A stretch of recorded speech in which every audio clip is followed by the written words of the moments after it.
Gênesis capítulo 39, versículos 1 ao 23. E José foi levado ao Egito, e Potifar, oficial de Faraó, capitão da guarda, homem egípcio, comprou-o da mão dos ismaelitas que o tinham levado lá. E o Senhor estava com José, e foi homem próspero, e estava na casa de seu senhor egípcio. Vendo, pois, o seu senhor que o Senhor estava com ele, e tudo o que fazia o Senhor prosperava em sua mão. José achou graça em seus olhos, e servia-o, e ele o pôs sobre a sua casa, e entregou na sua mão tudo o que tinha. E aconteceu que, desde que o pusera sobre a sua casa, e sobre tudo o que tinha, o Senhor abençoou a casa do egípcio por amor de José. E a bênção do Senhor foi sobre tudo o que tinha, na casa e no campo. E deixou tudo o que tinha na mão de José, de maneira que nada sabia do que estava com ele, a não ser do pão que comia. E José era formoso de porte e de semblante.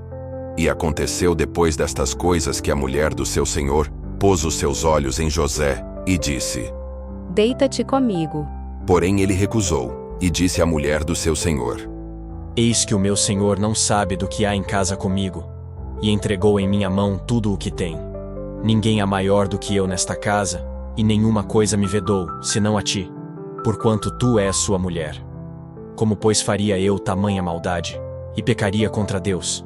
E aconteceu que, falando ela cada dia a José, e não lhe dando ele ouvidos, para deitar-se com ela e estar com ela, sucedeu num certo dia que ele veio à casa para fazer seu serviço, e nenhum dos da casa estava ali. E ela lhe pegou pela sua roupa, dizendo: Deita-te comigo.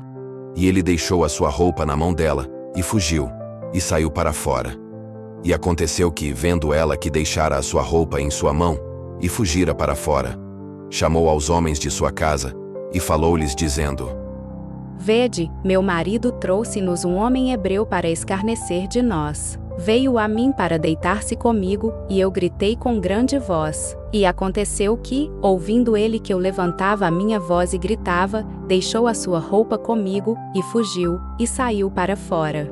E ela pôs a sua roupa perto de si, até que o seu senhor voltou à sua casa. Então falou-lhe conforme as mesmas palavras, dizendo: Veio a mim o servo hebreu que nos trouxeste, para escarnecer de mim. E aconteceu que, levantando eu a minha voz e gritando, ele deixou a sua roupa comigo, e fugiu para fora.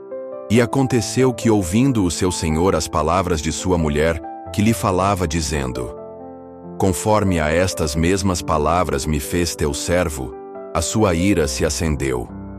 E o senhor de José o tomou, e o entregou na casa do cárcere, no lugar onde os presos do rei estavam encarcerados. Assim esteve ali na casa do cárcere. O Senhor, porém, estava com José, e estendeu sobre ele a sua benignidade, e deu-lhe graça aos olhos do carcereiro mor. E o carcereiro mor entregou na mão de José todos os presos que estavam na casa do cárcere, e ele ordenava tudo o que se fazia ali. E o carcereiro mor não teve cuidado de nenhuma coisa que estava na mão dele, porquanto o Senhor estava com ele, e tudo o que fazia o Senhor prosperava.